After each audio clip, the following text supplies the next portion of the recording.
Hey guys, and welcome back to another video. Today is going to be a gaming spotlight video.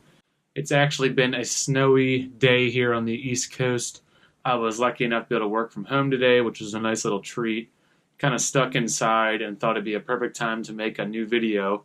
So the gaming spotlight video I want to make today is about God of War. Now I played it on the PS3 as part of the HD collection in anticipation of the upcoming God of War game coming out in April for PS4.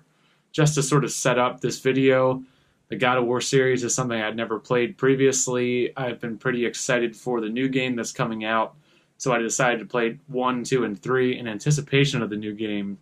The HD version of the original God of War for PS3 is how I decided to start. So I'm going to talk about my feelings about that game, and then also talk just slightly about my expectations and my excitement for the new PS4 game coming out. So without further ado, here is the gaming spotlight on God of War for PS3. As I always do, I'll break my review into 4 sections: the story, the visuals, the music and sound, and the gameplay, and then just give a little summation of my overall thoughts. So, like I said, God of War is one of those series that I feel like is, very well known, very popular, considered sort of a staple of the Sony library, considered a staple of the action adventure genre. And while that's a genre that I do play a fair bit of, it's not something I'm an aficionado of necessarily. Other games in that rough same genre that I personally have really enjoyed in the past are like, Devil May Cry is a series I really love. Onimusha is a series I really love. More recently, games like Neo, which is very different and, could really warrant its own video at some point. But, by and large, those are sort of my measuring sticks for that entire genre.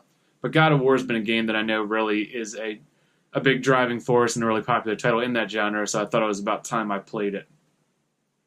With regard to the story, I'll start out here talking a lot about. The story, I don't feel like there's a whole lot to say here. This is a game, again, that I went into with relatively little preconceived notion about. I mean, I knew its reputation as being a very influential, very fun, very violent action-adventure game. I knew that Kratos is the main character, and I knew a little bit about what went on in the game. But by and large, the vast majority of what I know from some hearsay on the internet, seeing trailers now and then. It isn't a game that I had really researched a lot or read a ton about going in.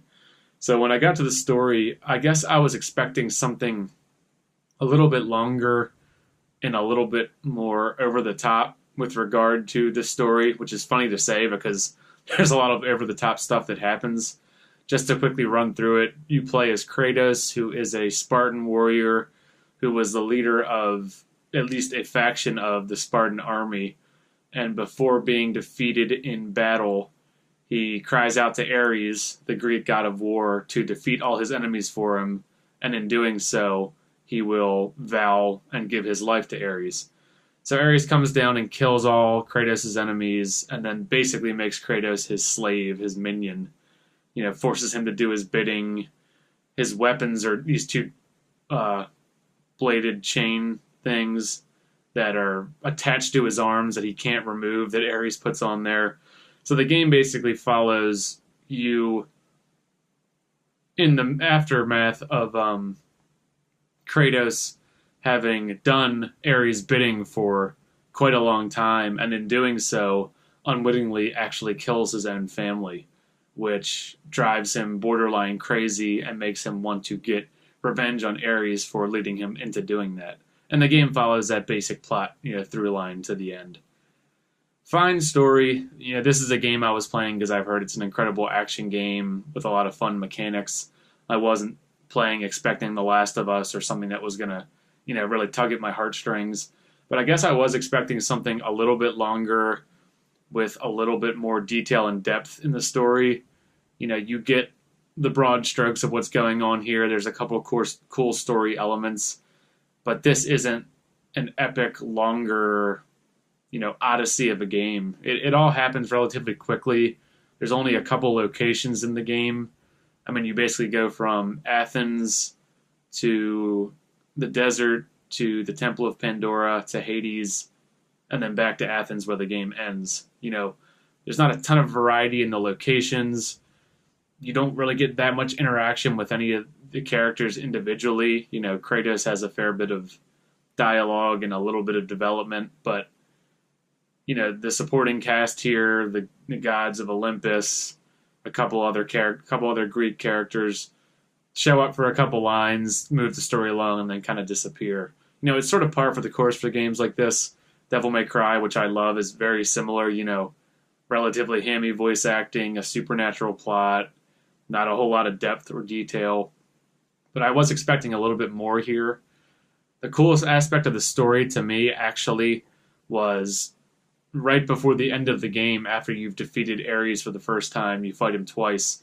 In between those two Ares fights, you have to fight a bunch of shadow versions or clone versions of Kratos and destroy all of them before they can kill your wife and child, which is a sort of incredibly dark, creepy, but also very, sort of moving sequence. It really gives you insight into Kratos's rage and explains exactly why he's as tormented as he is, and it really makes you want to save them, knowing what had happened to them in the past. Of course, he doesn't end up saving them in the game. It's all sort of a charade, but it's still a scene that kind of caught me off guard. I was expecting to fight Ares, beat him, and have the game end. Having that sequence kind of play out, I thought was really well done. But by and large, the game's, it's sort of hammy. It's over the top. They really punch up all of Kratos's dialogue and his voice and his actions and even, his interactions with some people and nudity and all that stuff to make it as hardcore, badass action hero as you possibly can. And that works. It works fine. But the story isn't a reason I'd recommend this game, on its own merit. The visuals, like I said, I played the HD collection, and you kind of know what you're getting with that.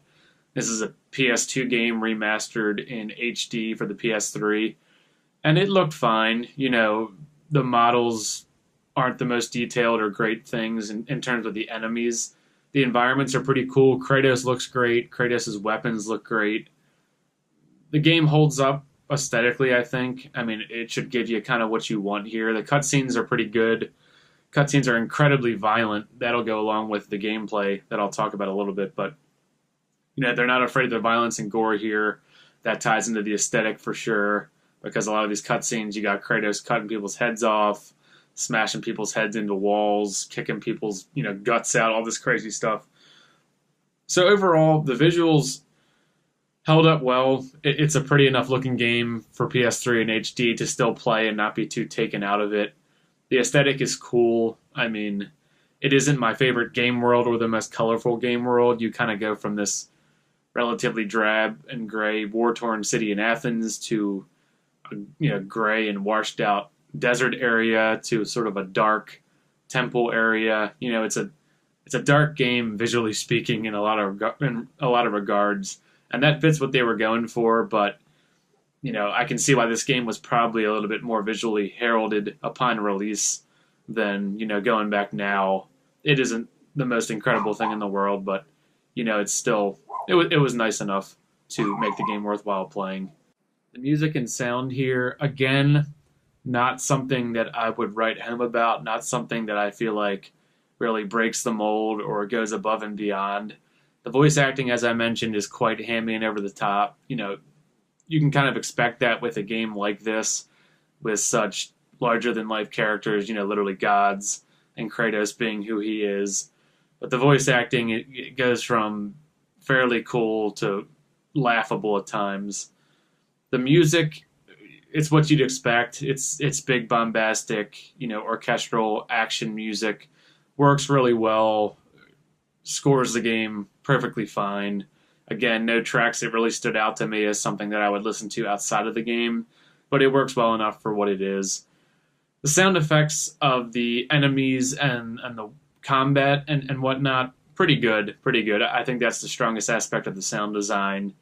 Your variety of weapons isn't that huge. The variety of enemies isn't that huge, but what is in there sounds good. It's rewarding, and the audio is quite rewarding when you're doing these crazy fights, and it brings you into the action a lot more, which is something you really want sound to do in games that are action heavy like this. So, not a whole lot to say about sound and music. Like I said, fine, nothing that really stands out to me, but nothing that holds the game back either. The gameplay here is where the game shines, where it shined for me, and where I imagine most people, really got their money's worth with this.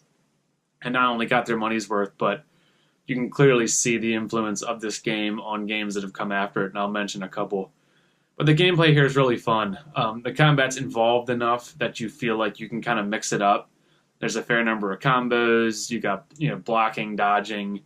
You get a number of magic items that you can use as Kratos. A sword you can use as Kratos to mix it up from his chained blades. So you've got some variety in the combat, which makes up a really good portion of the game. But then you've got a lot of different elements of gameplay also, like there's a fair amount of platforming, which was fairly fun, though fixed camera platforming is always a mixed bag. But there were things here like underwater combat, a lot of climbing, fighting while swinging across ropes, or at least climbing across ropes that I guess I wasn't even really was aware was in this game, that you don't necessarily see from competing games in this genre. That I thought was pretty cool. I was picturing more run up to a new area, fight enemies, move on, run up to a new area, but you're jumping, you're swimming, you're climbing, you're ducking under things. The boss battles that were there were great.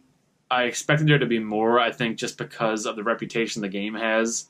You've got the Hydra boss, you've got the Armored Minotaur boss, you've got the Ares boss fights, you've got the fight against all the clone versions of yourself. I can't actually even remember if there's another proper boss in the game. Maybe there is that I'm just forgetting, but it didn't have a whole lot of boss fights, but the boss fights that were there were epic in scale. They required some almost puzzle-solving elements, like the Hydra, where you drop the thing on its head and on each of the two side heads before you kill the main one, and cool little stuff like that. The bosses looked great. The boss fights were fun. They required some thinking and some cool combat mechanics, so all good there. The next element of the gameplay I really wanted to talk about was the gore that I mentioned in the visuals. When you do a game like this that's really meant to kind of beat the viewer over the head with the violence, it's important you get this right, and I feel like the quick time events here and a lot of the grappling here really do kind of make this game rise above a lot of its competitors, in that I'm aware of these quick time event cutscenes when you're fighting bosses and doing things in the game from more recent games, but I know that this was one of the ones that really popularized that in games. And for people that don't understand what I'm talking about, it's like you'll go into cutscenes in the game, or a prompt will pop up and make you kind of press keys in a certain order while events are happening on screen in order to execute things like finishing moves on bosses, or tearing certain enemies' arms off, ripping a Gorgon's head off, cool things like that. And I think those work really well here because the actual visuals and kind of cool mechanics of how those things play out look great and for the most part feel great. But if you're going for a game called God of War, trying to make it this completely over-the-top, badass action game with Kratos as one of the most fearsome, strong, just insane protagonists in any action game, you're going to want those visuals, that violence, and all that stuff to really sell it. And it's sold well here. It comes across great. They did a good job of mixing up a lot of the animations, so you always feel like you're seeing something new when you're fighting these enemies, and that works really well. I can clearly see the influence, like I mentioned, of the QuickTime events, the large-scale bosses, and some of the combat mechanics in games like Castlevania Lords of Shadow, which I played a couple years back, really enjoyed.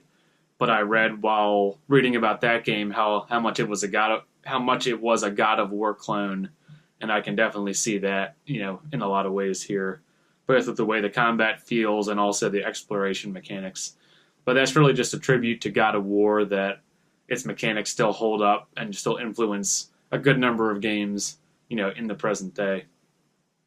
So all in all, my feelings about the game, I gave it an 8.8 out of 10. A B plus grade. This is another game like Shadow of the Colossus. It's nothing like Shadow of the Colossus, but my review is like that in the sense that I kind of have more respect for it than I do adoration. I respect a lot of the things it introduced to the genre, or if it didn't introduce, at least refined. The actual combat mechanics, the way you interact with boss fights, the way you interact with these quick time events, the violence. A lot about it you can clearly see still in action adventure games today. And I'm so happy those are in place because there can be some really fun elements of games I really enjoy. But the story, I'm not that big into Greek mythology, and the story is fairly bare bones, so I wouldn't recommend this to someone on the basis of, oh, this story is so awesome. Kratos is an interesting character. He's a fun character to play as, but he's not one of my favorite protagonists or anything like that. So all in all, it's a game you're playing because the gameplay is fun, because the gameplay is varied, because combat is cool, the weapons are cool, and everything looks cool. It's as simple as that. That's, I imagine, the reason most people love the game, and the reason the game endures now is because of that gameplay. So an 8.8 out of 10. I did enjoy it, and I would recommend it to action-adventure enthusiasts or anyone who kind of wants to see where that genre really got springboarded into the current day. I did want to mention that I'm incredibly excited for the new God of War for PS4. Like I said, I started playing this HD collection, and I'll eventually play 3 because I'm really anticipating this new God of War on the basis of it looks like it's going to be similar to the one I just beat, the original, except with a couple elements that I think will make me enjoy it more personally. The introduction of Kratos' son as a side character and Kratos as a father will hopefully add some depth and weight to the narrative and the characters a little bit. I'm sure it'll still be over the top and probably hammy, but I have a good feeling it'll be a bit more dramatic, a bit more emotionally moving, probably, than the first game. I also just find Norse mythology a lot cooler than Greek mythology personally, so I'm really excited to see what they do with, the Norse pantheon and the areas that Atreus and Kratos travel in the new game. It kind of seems like it's going to feature a lot of the things I loved about the first one with a couple improvements in the areas I didn't. So I'm really excited for it. I actually ordered the collector's edition. I ordered the collector's edition without even having played the first 3 games, which might be a smart idea or an awful idea. But I enjoyed 1 enough that I'm going to play 2 and 3, and I'm very much looking forward to the PS4 version. So thanks so much for watching this, guys. I hope you enjoyed the original God of War when it came out or when you played it, and I hope you're also looking forward to the new God of War for PS4. Do you prefer 1, 2, or 3? I plan to play the next 2. Let me know, and, thanks for checking this out. It's been another Gaming Spotlight. Take care.